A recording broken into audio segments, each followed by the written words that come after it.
அன்பர்கள் அனைவருக்கும் வணக்கம். நம்ம இந்த சேனல்ல பல சனாதன தர்மத்தை குறித்த பல விஷயங்களை பகிர்ந்துன்னு வந்துட்டு இருக்கோம். அதுல அந்த முறையில இப்போ பக்தி மார்க்கத்தை பத்தி, இப்ப பக்தி அப்படின்னு சொல்லணும்னா அது அவ்வளவு சீக்கிரமா நாரத பக்தி சூத்திரத்திலேயே நாரதர் சொல்றார், பக்திங்கிறது அனிர்வச்சனீய, அதாவது அதை விவரிக்கிறது ரொம்ப கஷ்டம் அப்படின்னு. பக்தியை பல முறைகள்ல பண்ணலாம். பக்தி யோகம் அப்படின்றதே அழகா பகவத்கீதையில கிருஷ்ணர் பக்தி யோகம்ன்றத பத்தி விளக்கி இருப்பார். இதெல்லாம் கூட சுலபமான வழி கலியுகத்துல ஆண்டாள் காமிச்சு கொடுத்த மாதிரி நாம சங்கீர்த்தனம்.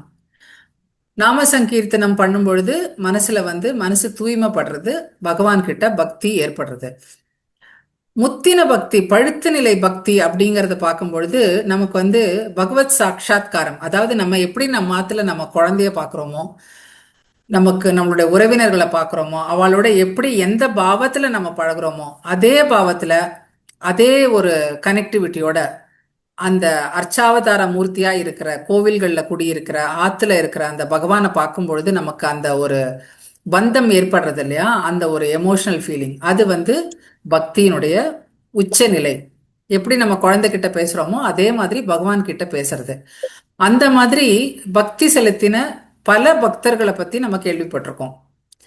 தியாகராஜர் ராமர் மேல பக்தி செலுத்தி அந்த பக்தியினுடைய முதிர்ச்சியில அவர் எவ்வளவு கீர்த்தனைகள் கொடுத்தாருங்கிறது நமக்கு தெரியும்.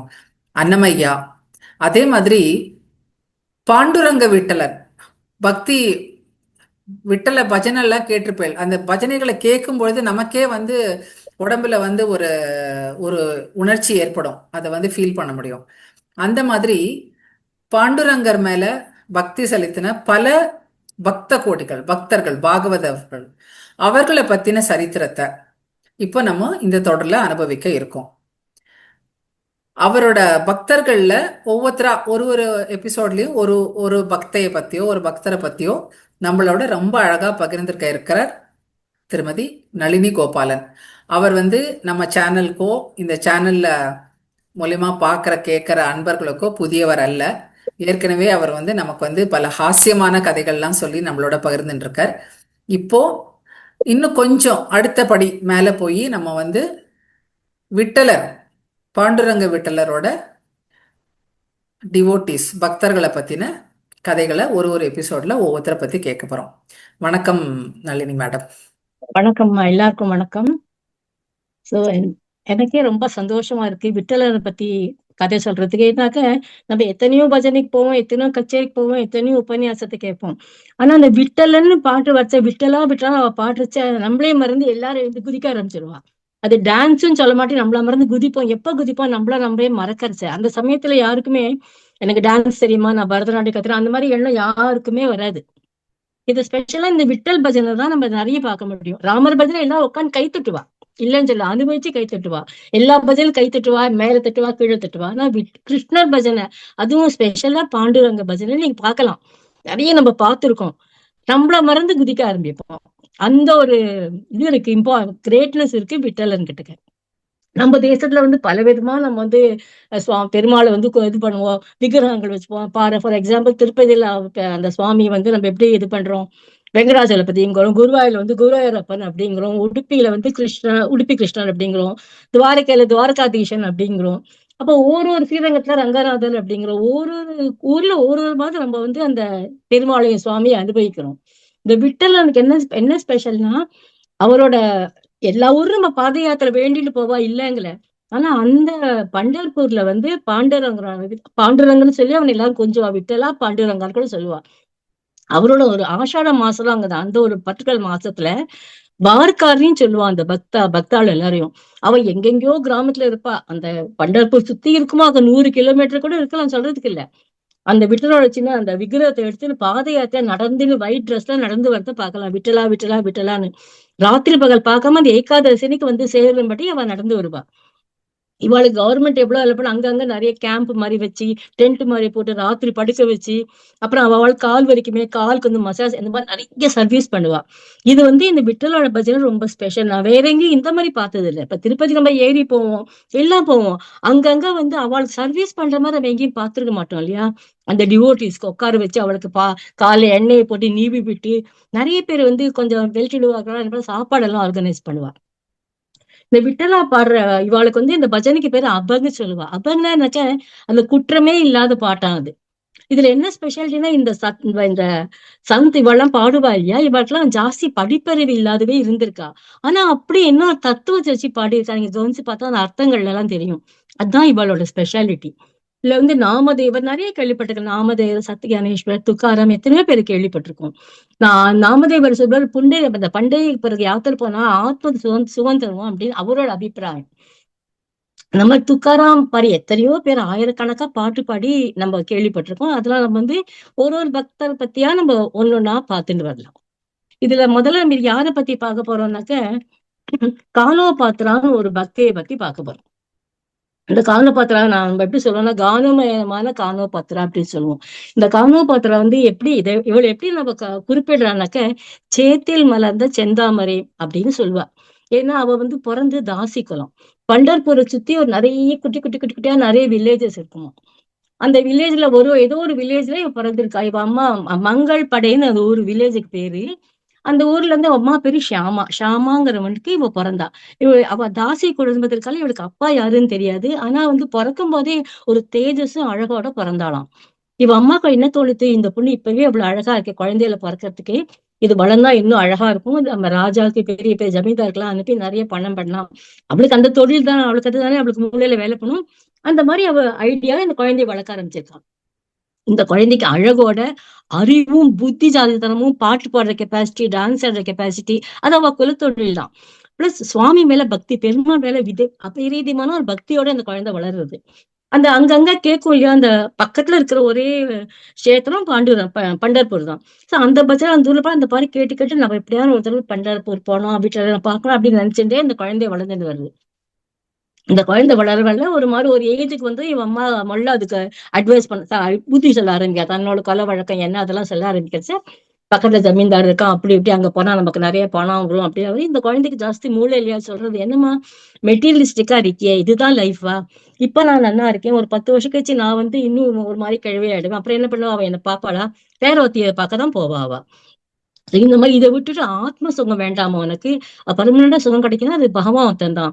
அது அங்க இருக்கிற பெருமாள் விட்டலம் தானே, விட்டலம் ஒருத்தன் தான் பர்மனண்டா சுகம் கிடைக்கும் அப்படிலாம் சொல்லி சொல்லி அம்மா கொஞ்சம் யோசிக்கிறா. ஐயோ இந்த பொண்ணு என்ன இப்படி மாறி போறது, என்ன பண்றதுன்னு யோசிக்கிறா. அதுக்கப்புறம் சரி பார்க்கலாம், விட்டு பிடிக்கலான்ட்டு விட்டு பிடிக்கிறா. அப்ப என்ன ஆகுது, வாசல்ல ஏதோ ஒரு சத்தம் கேட்கறது. வாசல் வந்து பார்த்தானாக்க ஒரு கோஷ்டி, பஜனை கோஷ்டி போயின்னு இருக்கு. என்னதுன்னு நாங்களாம் வந்து விட்டல பாடிட்டு இருக்கோம், பண்டர்பூர் போறோம் அப்படிங்கிறா. சரி டெம்பரரி இந்த ஐடியாவை ஸ்டாப் பண்ணி வைக்கலான்னு என்ன பண்றது, நானும் போட்டோமாமான்னு கேட்கிறா அவ அம்மா கிட்ட காந்த பாத்திரம். சரி போய் அப்படிங்கிற. அப்ப இந்த நிமிஷம் நமக்கு விடுதலை கிடைச்சது, அப்புறம் பாத்துக்கலாம், அப்புறம் நடக்க வேண்டியது அப்புறம் பார்க்கலாம், இப்ப முதல்ல பண்டர்பூருக்கான போலாமே அப்படின்ட்டு இவ்வளவு அவரோட போறா. பாட்டு பாடிண்டே போறா, டான்ஸ் ஆடிண்டே போறா. ரொம்ப அழகா பாடுவலாம் இவ. அவளுக்கு என்ன பண்ண, அவளுக்கு அந்த நாமதேவர் துக்காராம் மாதிரி எல்லாம் அவளுக்கு வந்து கம்போஸ் பண்ற கெப்பாசிட்டி கூட இருந்தது. வாயில வரதை வச்சு அழகா பாடுவோம். ஆனா என்னன்னா நம்மளுக்கு வந்து லிரிக்ஸ் எல்லாம் நமக்கு எதுவும் கிடைக்கல. அவ எதுலயும் எழுதி வைக்கல இல்லையா, அப்பவே பாடின்னு போயிருக்கா. லிரிக்ஸ் எல்லாம் எதுவும் கிடைக்கலன்னு நிறைய நான் புக்ல படிச்சிருக்கேன். அவ எழுதுற பாட்டு நம்ம எங்கேயுமே பார்க்க முடியாது. பஜனை கோஷ்டி பாடி பாடின்னு போயிட்டே இருக்கா. வந்து பண்டர்பூர். பண்டர்பூர் கிட்ட வச்சு அந்த கோபுரத்தை பார்த்து அப்படியே சாஷ்டாங்கா விழுந்து சேவிக்கிறா, காரணத்துல போட்டுக்கிறா. இந்த அக்ஷரம் இந்த மாதிரி எனக்கு அனுபவத்தை கொடுத்தியே பண்டரங்கா விட்டலா, ரொம்ப தேங்க்ஸ் அந்த மானசீகமா சொல்லிட்டே உள்ள போறா. அப்புறம் வந்து இப்படி இங்க உள்ள கூட நுழைஞ்சிட்டோமே, திரும்பி எதுக்கு ஆத்துக்கு போனோம் அப்படின்னு கூட அவளுக்கு தோன்றதா, மனசு நினைச்சுக்கிறா. பிட்டலா அதையும் நான் உங்ககிட்ட விட்டுட்டேன், என்னை வச்சுக்கிறதும் திருப்பி அனுப்புறதும் உன்னோட கையில விட்டு அதை நீ தான் பாத்துக்க, மனசு சொல்லிட்டே கண்ண முடின்னு ஒரு ஆனந்த பரவசத்துல இருக்கா. உள்ள போறா. உள்ள எல்லாரும் உள்ள போயிடுறா. பாடிட்டு அவ கூட வந்தவள். இவன் என்ன பண்றான், நம்ம இந்த மாதிரி நம்ம வந்து போக கூடாதுன்னு சொல்லுவாளே, நம்ம ஜாதியில பிறந்தவளாம், போகலமோ கூடாதுன்னு நினைச்சு என்ன பண்றா, கிடுகிடு ஆனந்த கண்ணீர் விட்டுன்னு கோவில் வாசல் நின்றுடுறா. உள்ள போகல. அப்புறம் என்னது இவள உள்ள போடுறா, பாட ஆரம்பிச்சா வாவான்னு கூப்பிடா, ஒண்ணும் சொல்றது இல்ல. நமக்கு யாராவது சொன்ன உள்ள போயிட்டு யாராவது புகும் சொன்னா ரொம்ப அவமானம் அவமானம் ஆயிடும் இல்லையா, அதனால வந்து வெளியிலேயே தங்கிடுறான். வாசலை தொடைப்போ, பெருக்குவோ, கோலப்படம் அங்கேயே தானே பஜனை கம்போஸ் பண்ணி பாடுவோம். அதை கேட்க ஒரு பெரிய கூட்டம் கூட வாசல் நிற்குமா, அவ்வளவு எல்லாம் அனுபவிப்போம் அவ பாடுற பாட்டெல்லாம். ஒரு நாள் அந்த ஊர் லோக்கல் ராஜாவோட வேலை காவலாளி எல்லாம் வந்து என்ன பண்றா, பாத்துட்டு இருக்கா. ஐயோ இந்த பொண்ணு ரொம்ப அழகா இருக்கே, யாரு இதுன்னு கேட்ட போது இவ பத்தி பேரை கேட்டுட்டு ராஜாக்களை சொல்றதுக்கு ஓடி போறா. இவ என்ன நினைச்சு உட்காந்துக்கானா, விட்டலன் என்னைக்கோ ஒரு நாள் ஊர்வலம் எடுத்துட்டு வெளில வரமாட்டானா, அப்ப கிட்டக்க தரிசிக்கலாம், தூரக்கைன்னு பார்த்து தாடையில போட்டு வெளியில என்னைக்காவது அதான் எனக்கோசம் வரமாட்டானா, கண்டிப்பா ஊர்வலம் எடுப்பாரு என்னைக்காவது அன்னைக்கு பக்கத்துல இருந்து சேவிக்கலாம் அப்படிங்கிற அந்த ஒரு ஆசையில உட்காந்துருக்கா. இதுக்கு ராஜா என்ன பண்றா, போய் முதல்ல அவளை கூட்டின்னு வா, எனக்கு அவளை பார்க்கணும் அப்படின்னு சொல்றான்.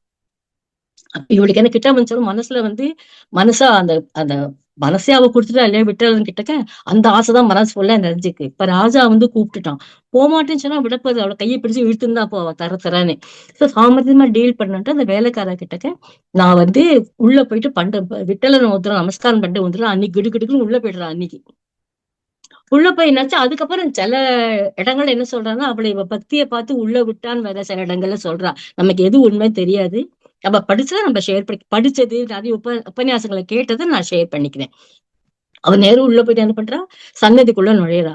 அங்கதான் நமக்கு எல்லாம் தெரியல, விட்டலன் இஸ் அந்த ஒன்லி காட் அவளோட வேர் பக்தி நிலை வந்து அந்த உம் சுச்சுவேஷன் வந்து சில சமயம் நம்மள அறியாம வந்து பகவான் ஒண்ணுதான் பிரதானம் இருக்கு இல்லையா, ஆஹ் செயல்படும் அதுவும் உடம்பு. அதுவும் இருக்கலாம். நேர போய் நான் கட்டிக்கலாம், ஒரு நிமிஷம் காலை கட்டிக்க அலோவ் பண்ணுவேன் அந்த விட்டலனை. நேர போய் காலை கட்டிட்டு, சுவாமி விட்டலா, நான் உனக்குன்னு தானே இருந்தேன், என்னை வந்து யார்கிட்டயோ நீ அனுப்புறீ, உனக்கே நியாயமா, என்னோட பாத்துக்க வேண்டியது உன் பொறுப்பு, எனக்கு என்ன பண்றதுன்னு தெரியல, நீ தான் இப்ப you should help me, I am totally surrender, நீ தான் பண்ணணும்னு அதிகாரமா காலை விழுந்து கட்டின்னு விடுறா. கட்டின ஒரு நிமிஷம் கூட ஆயிருக்க, உள்ளுக்குள்ள அந்த சன்னதிக்குள்ள அவ இருக்கா, அர்ச்சகா இருக்கா, வேற யாருமே இல்லைங்க. அவன் உள்ள போனது என்ன, பளீர்னு பெரிய மின்னலும் இடிக்கிற மாதிரி சத்தம் கேட்டுது. அந்த மின்னல் மாதிரி வெளிச்சம் தெரியறதான், அவ அப்படியே கீழ் விழுந்துடுறான். வேற இடத்த மரம் மாதிரி கீழ் விழுந்துடுறா. அவ நம்ம கேள்விப்பட்டிருக்கோம் இல்லையா, அமரநாதி பிரான், ஆண்டாள், பக்த மீரா, இந்த மாதிரி நிறைய பக்தாஸ் கேள்விப்பட்டிருக்கோம். ஒரு தீபம், ஒரு ஜோதி இப்படியே உள்ள போய் பண்டலோட விட்டலோட கலந்துடுற மாதிரி எல்லாரும் அந்த அர்ச்சகா எல்லாம் பாக்குற. இவ எழுந்துக்கல. இப்ப என்ன பண்றதுன்னு தெரியல, உடனே சன்னதிக்குள்ள விழுந்துட்டா. அவளை அப்படியே தூக்கி என்ன பண்றா, கொஞ்சம் பின்னால கொஞ்சம் நடந்து போய் ஃபியூ மினிட்ஸ் அங்க வந்து ஒரு மண்ணை தோண்டி அங்க அவளை புதைச்சு விடுறான். இதுல என்ன அதிசயம், நம்மள புதைச்சு மண்ணை போட்டு மூடின உடனே ஒரு சின்ன விருட்சம் வெளில வருதான். அந்த இலையெல்லாம் பச்சை பச்சை அவ்வளவு அழகான இலை, துளி எல்லாம் அவ்வளவு அழகா இருக்கான். அவளுக்கு ஒரே அதிசயம், இது என்னடா இப்படி ஆயிடுத்தே, முதலாவது அவளுக்கு தீவர் கன்ஃபியூஸ்ட். இப்ப ராஜா கூட வேலைக்கார வாசல்ல நிக்கிறா, அவளுக்கு போய் என்ன சமாதானம் சொல்றது, சொன்னா அவன் நம்புவாளா? நேர போய் ராஜா கிட்ட சொல்வா, ராஜா நம்மள கொஸ்டின் பண்ணுமா, அதை எப்படி ஹேண்டில் பண்றது? இதெல்லாம் அவளுக்கு பயம் கலந்த ஒரு ஆச்சரியம். இந்த இப்படி பிறந்து செடி வந்ததும் சரி வரலாம், வேற வழியில ஃபேஸ் பண்ணித்தான் ஆகணும். இதுக்குள்ள என்ன சாயங்காலம் ஆயிடுறதாம். அந்த காவலாளியில என்னடா உள்ள போனா இவளை காலை போய் என்னதான் இருக்கா பாக்கலாம்னு உள்ள வரத்துக்குள்ள இவள் வெளியில வந்து இந்த மாதிரி சொல்றா. இந்த மாதிரி ஆயிடுத்து, உள்ள வந்து இது மாதிரி அநாத ரட்சக ஆபத்வாதவான் காலை கட்டிட்டா. அப்ப இந்த மாதிரி அவ விழுந்துட்டா, எங்களுக்கு என்ன பண்றதுன்னு தெரியல, கோவிலுக்குள்ள ஆயிடுத்து, கிடுகுன்னு போய் புதைச்சிட்டோம், இது பாரு செடி வந்திருக்கு அப்படின்னு காட்டுறா. அவளுக்கு ஒரே ஆச்சரியம், ஓடி போய் ராஜா கிட்ட சொல்றான். ராஜா முதல்ல நம்பல, இது என்ன சாத்தியமானு, எப்படி நடக்கும் இது அப்படின்ட்டு, சரி நானே வந்து பாக்குறேன்ட்டு ராஜா உள்ள வரான். ராஜா உள்ள வரைச்சே என்னாரு, ரெண்டு அதிசயம், ஒரு அதிசயம் நடக்கிறது. முதல்ல உள்ள வந்ததும் அவனை வரவேற்று மாலை போடுறான். அதை விட்டல் சாத்திர மாலை எடுத்து போடுறா. அதுல ஒரு முடி பாக்குறான். ராஜா பார்த்துட்டு இது என்ன இது, முடி இருக்கே, கேலியா கேக்குறான் போல் இருக்கு. உங்க உங்க பெருமாளுக்கு என்ன தலைமை இருக்கானே அப்படின்னு கேட்கறச்சு அப்படியே இழுத்து காட்டுறான் போல் இருக்கு. அதை கேட்டுன்னு அவன் சன்னதி கிட்ட கிடைச்ச விட்டலன் தரிசனம் கொடுக்குறான் அந்த ராஜாக்கு. இவ்வளவு தலைமை, எனக்கு தலைமை இருக்கான்னு கேட்டியே, பாத்தியா எனக்கு அப்படிங்கிற மாதிரி தரிசனம் தரான். அதை பார்த்து அவன் ஒரு மாதிரி சிலுத்து போயிடுறது, இது இப்படி நடக்குமா அப்படின்ட்டு. அப்புறம் அந்த கதையை காட்டுன்னு அந்த செடியை காட்டு அப்படிங்கிறான். நேர போய் அந்த செடியை காட்டுற, துளுத்து இருக்கு. அதை பார்த்ததும் டோட்டலி அவன் ரிஃபார்ம் ஆயிட்டு சேஞ்ச் ஆயிடுறான். அவனோட வெறித்தனம், அந்த ராஜாங்கிறது மாதிரி எல்லாம் போய் அப்படியே நிமிந்து பிரதட்சணம் பண்ணி நமஸ்காரம் பண்ணிட்டு அந்த கானபாத்திரட்ட பேசுறான். அம்மா தாயும், நான் ரொம்ப தப்பா வந்து எடை போட்டுட்டேன், உன்னை அந்த மாதிரி நான் கூட்டி சொன்னது தப்புதான், நீ எவ்வளவு பெரிய பக்த, நீ எனக்கு புரிய வச்சுட்ட, விட்டலன் யாருங்கிறது எனக்கு புரிய வச்சுட்ட அப்படின்ட்டு அன்னில இருந்து நம்ம தீவிர பக்தன் ஆயிட்டானா. அந்த டெம்பிளுக்கு நிறைய கொடுத்து அந்த டெம்பிள ரொம்ப பெருசாக்கினா, அங்கேயே இருந்தான்னு கதை. இதுல என்ன வேடிக்கைனாக்க, அந்த ராஜா எப்படி மாறினான், அது ஒரு அதிசயம் இல்லையா? எப்படி அவ்வளவு அனுபவிக்கணும் அந்த ராஜா வந்து அவனை விண்டலனே அவனை மாத்திட்ட. அதே மாதிரி விட்டலனை வந்து நீதான் எனக்குன்னு கைப்பிடிச்சுன்னு உட்காண்டா இல்லையா, அவளையும் காப்பாத்திட்டார் விட்டலன்.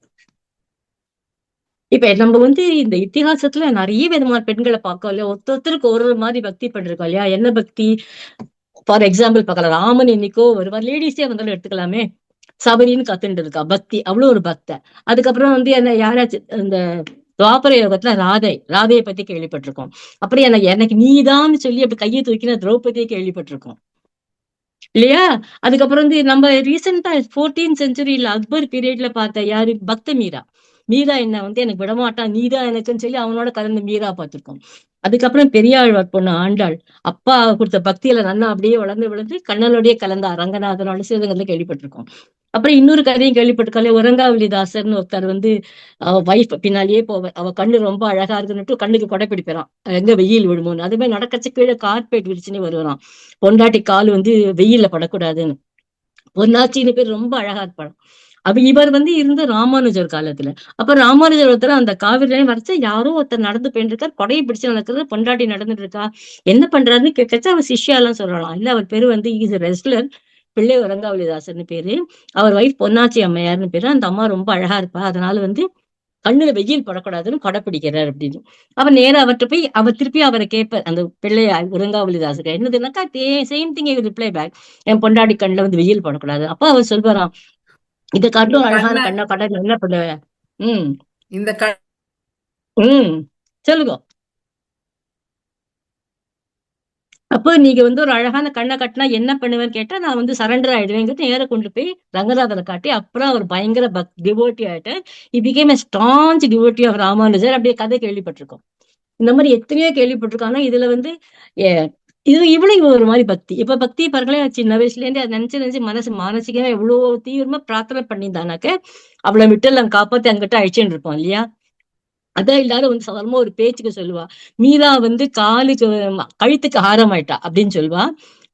கானோபாத்திரம் அவனோட காலுக்கு சதங்கே ஆயிட்டா விட்டல இருக்கு அப்படி சொல்லுவா. இன்னைக்கும் நானே பார்த்திருக்கேன். பண்டர்புரம் நான் முதல் வாட்டி போன போது ஏர்லி 2007 8 எப்போ ஒருத்தரும் போனேன். அப்போ எப்படி இருந்ததுனாக்கா, ஒரு பெரிய மரம் இருந்தது, எல்லாரும் சுத்தின்னு இருந்தா. என்னது கேட்டாக்க, இது பெரிய மரம், ஒரு பக்தியோட மரம். அது பக்கத்துல அவரோட சன்னதி கூட இருக்கும். காரணம் சின்ன கோவில் மாதிரி கட்டியிருக்கா. அந்த சன்னதி பக்கத்துல சின்ன சன்னதி இருக்கும். கோவிலுக்குள்ள ஒரு சன்னதி இருக்கும். சன்னதி பக்கத்துல ஒரு மரம் இருக்கு. இப்ப நான் ஒரு வருஷம் முன்னா போறான் போது அந்த இடத்துல ஸ்டெப்ஸ் கட்டிட்டா. அதனால மரம் ட்ரங்க் தெரியறது, மரம் மேல போயிடுது. நாங்க முன்னெல்லாம் போறச்ச ஒரு இலையை பிரசாதமா கொடுப்பாங்க. அந்த மரமா பக்தியினுடைய இன்னைக்கும் அடையாளம். அந்த லோக்கல் பக் பீப்புள் இன்னைக்கும் அந்த இப்ப சுத்த முடியறது இல்ல, வந்ததுனால கொஞ்சம் குனிஞ்சி அந்த படி கிட்ட வரைச்சது கொஞ்சம் குனிஞ்சி நம்ம இறங்கி வரணும், சுத்தி வரணும், அவ்வளவுதான். அதனால நிறைய பேர் சுத்துறது இல்லைன்னா அங்க போய் தலை இப்படியே அது மேல தேய்ச்சின்னுட்டு கண்ணுல ஒத்தின்னு வருவா. இது இந்த கானோபாத்திராவோட கதை. இன்னைக்கு இந்த எபிசோட்ல கானா பாத்ராவோட கதை கேட்டோம் இல்லையா? இது ஆமா. என்ன சொல்றது, பக்தி நமக்கு மனசளவுல நம்ம அதுக்கு பகவானுக்கு மேல கவிதை எழுதணும், பாசுரம் எழுதணும் அப்படிலாம் இல்ல, நம்மளோட வாழ்க்கை முறையை மாத்திக்கணும் அப்படிலாம் இல்ல. அதாவது உம் ஆண்டாள் சொன்ன மாதிரி தூயமா, அதாவது தூமலர் தூவி தொழுது வாய்நாள் பாடி வாயினா. மனதினால் சிந்திக்க அப்படின்னா, அந்த மாதிரி ஆமா. மனசால பகவான் கிட்ட மொத்தம் அப்படியே ஈடுபடும் பொழுது அவனுடைய சாட்சாத்காரம் கண்டிப்பா கிடைக்கதான் கிடைக்கிறது. கண்டிப்பா. இந்த மாதிரி பல கரெக்ட். பேரை நம்ம பார்த்திருக்கோம். நீங்க சொன்னீங்க இல்லையா, உம் இப்போ பிள்ளை உறங்கா வில்லிதாசர்னு சொல்லிட்டு, உம் நான் இதே உம் சேனல்ல திருவல்லிக்கேணி பெண் பிள்ளை ரகசியம் போட்டுட்டு வந்துட்டு இருக்கேன். இப்ப இந்த ஓகே. வாரம் போட போறது இதேதான், பிள்ளை உறங்கா வில்லிதாசரை ஆஹா. பத்தியும் அவருடைய மருமகன்கள் அப்படியா? வண்டர் சென்டரை பத்தின விஷயங்கள் உம் தான். அவளோட பக்தி உம் ஸ்ரத்தை, அவளோட அந்த ஏக பக்தின்னு சொல்லுவோம் இல்லையா, அத பத்தி ஆமா. அந்த இது உம் அதையும் அன்பர்கள் கண்டிப்பா கேளுங்கோன்றது இந்த ஒரு சந்தர்ப்பத்தை பயன்படுத்தி சொல்லிக்கிறேன். திருவல்லிக்கேணி பெண் பிள்ளை ரகசியம் சொல்லிட்டு ஓ. 108 ரகசிய வார்த்தைகள் இருக்கு, அதையும் ஓகே போட்டு ஓகே. வந்திருக்கேன். இப்போ ஓ. இந்த மாதிரி நம்ம ஒரு ஒரு தொடர்லயும் ஒரு ஒரு உம் பக்தர்களை பத்தி, விட்டலன் பாண்டுரங்க விட்டலனோட கதைகளை உம் கண்டிப்பா கேட்போம். இது கேட்கும் பொழுது என்னன்னா, வெறும் கதையா மட்டும் கேட்காம அவ உம் வாழ்க்கையில எப்படி இருந்தா, இதுக்கு படிப்பறிவோ பெரிய பதவியோ ஆ, அந்தஸ்தோ எதுவுமே வேண்டாம்.